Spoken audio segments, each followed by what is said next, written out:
મારે ભાઈ પણ દાદા અમે રંગીલા રાજા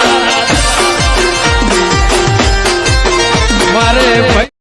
ઓહો હું તો જેટલી ખેતી કરી છે તે વિચાર કરો એક જ ખેતરમાં જેટલું વાવ્યું છે તમે બધા નક્કી કરજો હું વાવ્યું છે અને કેટલી જાતનું વાવ્યું છે તમે બધા વિચાર કરશો કે આ બધું વાવ્યું છે હું પણ ગજબ કહેવાય હું વાવ્યું છે કોમેન્ટમાં લખજો પાછા એ ખેતરમાં કેટલી ખેતી કરવી ને એ ગોવા કાકાએ બનાવી જોવાની છે જબરજસ્ત આયોજન જો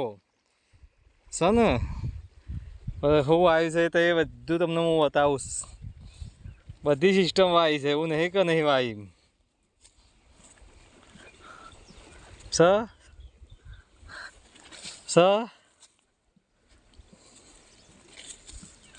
આયોજન છે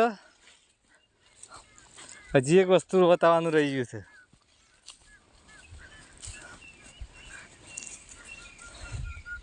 છે હજી એક આયોજન છે મસ્ત તમે વિચાર કરી શકો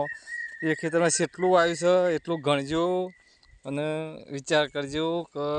શું આવ્યું છે હજી બતાવો એક વસ્તુ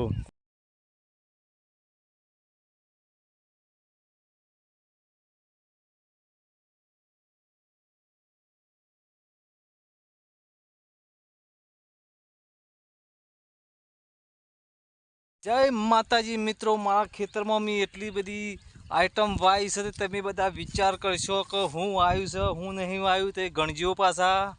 એટલી વસ્તુ હું તમને બતાવીશ અને ખાવું હોય તો આવજો